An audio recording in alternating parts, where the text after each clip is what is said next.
it's very interesting. I was downstairs and I had my eyes closed and I was resting and it was like a beautiful cacophony. All these sounds. It was like a collage, right? And you hear dishes clashing and people's voices and people walking around and all this stuff. And it's quite a picture. And the staff here is so great.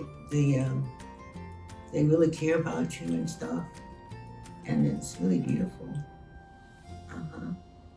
So when I meet a new guest, I make sure that I establish eye contact if they wish to. Some women are not ready for that.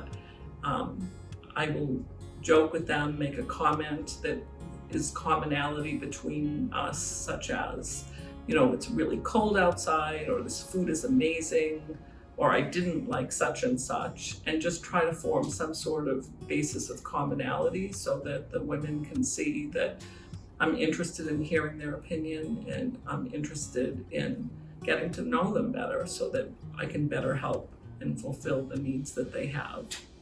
I always think that we need to smile every day to our guests. Like that they can feel like they can trust us by smiling, paying attention to them, and everybody deserves to have a smile. I was robbed several times, and Doris and the other staff members are very supportive to me, very compassionate, understanding, and they helped me with the needs that I need at that time. I was very, very sick. I was at my wit's end, emotionally, financially, and she spent the whole day with me, bringing to Bob McGinnis, and I checked in for my sobriety and because I got hurt, and that's a win-win. And if it wasn't for the resources that Women's Lunch Place, I feel I would be 10 feet under, because it's safe, it's respectful, it's very unique and exquisite and extraordinary, like the women that helped me. And that's the way I feel. It's been my safe haven for 5 years.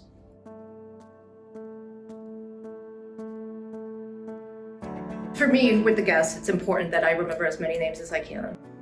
So I'm not just the worker behind the bar making the food. I'm Stacy, and they're like we have like kind of like a friendship, camaraderie, and that's important to me because we see each other every day, just like coworkers or everybody, volunteers. We see the ladies every single day, and it's important to acknowledge them and make them feel good.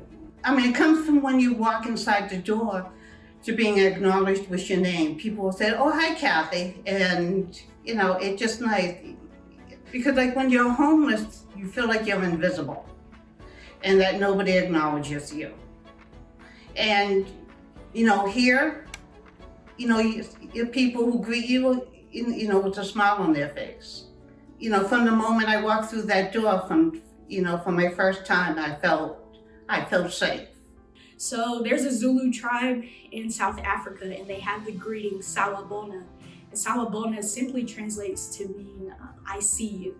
And then that statement, it moves past this idea of politeness and being nice, and it's recognizing the dignity and the value of the person. So I feel like that's what we do here at the Women's Lunch Place by elevating the guests here, Sawubona. I felt so welcome. A cup of coffee, breakfast, shower, clean clothes. I could wash my clothes. I could sit down and not have no problem. And I was like, I had to pinch myself. I said, wow. But I'm privileged. I'm privileged to have Women's Lunch Place behind me. Some guests who come to us are desperate for the community and the contact. Others, we have to solve a puzzle and the relationship takes a while to discern. We get bits of information. We learn that somebody was a veteran, or somebody had experienced intimate partner violence, or somebody had a very traumatic divorce and lost everything that they had. So we're very patient, and we make sure that we listen to what the woman's needs are, that we make sure that they understand what their needs are. So we'll discuss a lot of the opportunities they have, what are the consequences, what are the benefits. And it's a process that we take together. I had once a client that she never had a PCP. She was coming to Women's Lunch Place for, I think, 15 to 20 years. She never had a PCP, and we went together to BMC, and the doctor did the physical. And it was so good, to be there with her doing the physical. And then when she has the result, because she was a prostitute before, she was afraid that she was going to have HIV or she was going to have another illness, and she was afraid to go by herself. And I told her, let's go together, let's see what the doctor has to say. And we were holding hands when the doctor was telling her, reading the history of all the tests she did, and the only thing she had was high cholesterol. And she was crying at that moment. She was hugging me. It was an incredible moment, because even, I'm the staff and I'm supposed to be strong for her over there. I was afraid to hear you have HIV or you have another kind of illness or cancer or something like that. So it was so good to hear that. I think the women who come to Women's Lunch Place are amazing people that are where they are because they did not have the luck and good fortune that many of us have had. And the more people who meet them and realize they're just like me, but they didn't have access, they didn't have good luck, they have poor mental health that went untreated. And so I think it's beneficial for both the people who come into the shelter and meet them because it broadens their understanding of who the people are.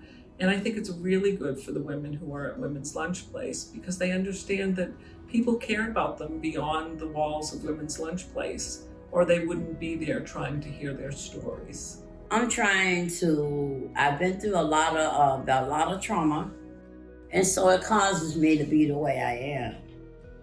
And sometimes when I can't deal with a situation, my first thing is to run. But I'm happy that you're helping me with my housing and it's coming through.